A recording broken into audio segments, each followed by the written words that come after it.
As we were going through the end of the 10th chapter, we learnt a verse from Numbers, from Bamidbar, called Neder bechol shvua isar le'anot nafesh. Every vow and every oath to le'anot nafesh, to afflict the soul. Something about self-denial, something about self-affliction.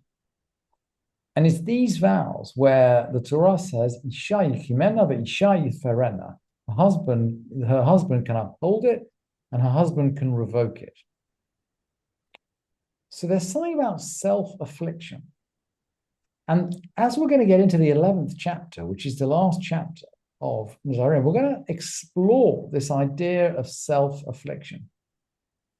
But we're going to do it really in a marital context. And so we need one more verse. This is now verse 17 from the same chapter. We're still in Bamidbar. We're still in the Parsha of Vows. But we're 3 verses later on. And the chapter of Vows ends with these words. These are the statutes which God commanded Moshe. Bein ish leishto, between a man and his wife. And then bein av levito, and then between a father and his daughter, binurei havet aviha, between a father and his daughter when she's in her youth and in her father's house. And of course, in the 9th chapter, in the 10th chapter, we looked at all the relationships of a father and daughter, and particularly a daughter in the liminal space when she was leaving her father's house. But now in the 11th chapter, we're going to explore the relationships between a husband and wife and issues about self-denial. And the chapter begins, the Mishnah begins. Nedarim shehu mefer. These are the vows that he can revoke. Devarim sheyesh bahem inui nefesh. Things which involve self-denial. Inui nefesh is the same word that we use to describe what we do on Yom Kippur. On Yom Kippur, by the way, it's not eating and drinking, and not bathing and anointing and not having sex. And we'll see that these things vaguely come through this 11th chapter. The halacha doesn't strictly go like that, but you'll see these ideas come through.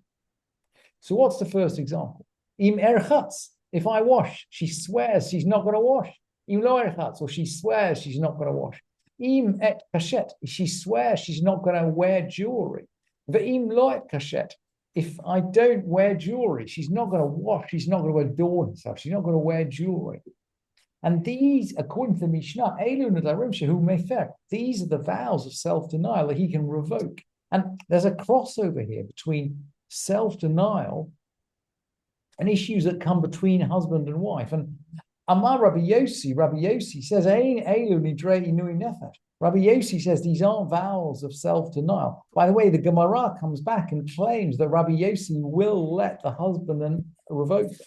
So Rabbi Yossi clearly thinks they're between husband and wife, even though he doesn't think they're vows of self-denial. I don't see how they cannot be. But anyway, the Mishnah says they're vows of self-denial. And we're now going to carry on with some more examples which generally follow Rabbi Yossi. So let's have a look. So here's some more vows of self-denial. Amra kunam perot ha'olam alai.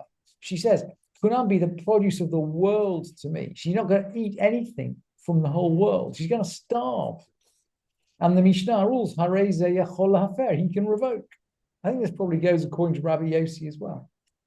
But what if she's a little bit more choosy? Peirot hamadina zot alai. The produce of this region or this town to me. A medina can be a region or a town.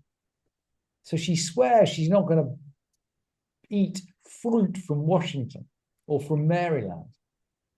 Well, what's the situation? Well, her husband can bring her food from somewhere. I mean, the husband has to maintain her, right? But the Mishnah rules, Yavila mi midina acheret. He can bring her food from somewhere else. He can cross the district line. He can do something different. It's not a question of inui nefesh. It's not a question of self-denial at this point. She's just being a bit more choosy.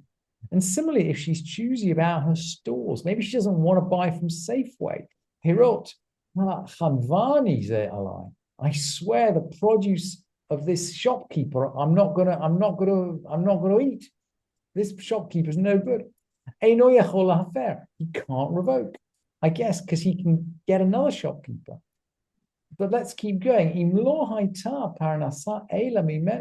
If you can only obtain his paranasa from him, and by paranasa here, we're not talking about income. I think we're talking about how he's providing for the household. I.e., if that's the only place he can get food, he can annul the vow. Because here it is a question of self-denial, and Rabbi Yossi agrees. Divrei Rabbi Yossi.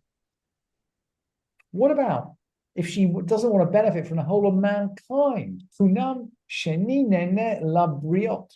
Funam, that I don't benefit from any. The briot are the creatures, but it refers to mankind. It refers to humankind, not creature kind. So she swears she won't benefit from anybody who's alive.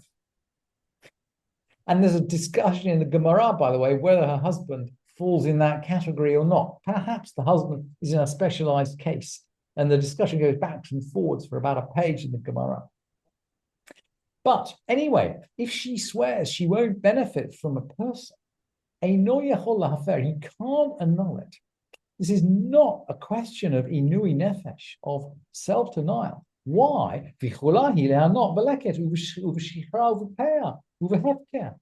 She can actually support herself from charity. She can support herself from leket. Leket is gleanings, and shichra is forgotten sheaves, and peah is the corners of the field, and hefker is stuff that people have said, oh yeah, this is ownerless. And of course, the thing about these categories of tzedakah, the gleaning, the forgotten sheaves, and the corners of the field, is they don't belong to anybody.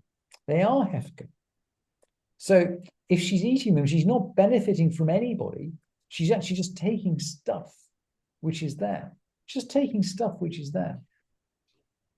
And then the Mishnah, in its usual sort of chain linking style, goes on to talk about another kind of vow, which is nothing to do with a husband and wife. Actually, it's a man swearing this vow, but it's to do with things that don't belong to anybody. So we've dealt with objects of charity, the gleanings, the forgotten sheaves, the corners of the field. They don't belong to anybody, so she can enjoy them. What about some other things here? Kunam kohanim luveim, namely, kunam shall be the benefit which priests and Levites have from me. So he's not going to give them his truma. He swears not to give them his truma. And how does the Mishnah rule? Yitlu al korcho. They can take it against his will, because that truma doesn't belong to him. It belongs to them. They can come and take it, just like she can come and take the gleanings of the field. What if he refers to specific kohanim? Kohanim elu uluvim elu nehem, namely. What if he swears that these priests and these Levites shall not have benefit from me? And in this case, yitlu achrim, other priests and other Levites should come and take. The produce doesn't belong to him, but his vow seems to be valid. Other priests and other Levites can come and take it.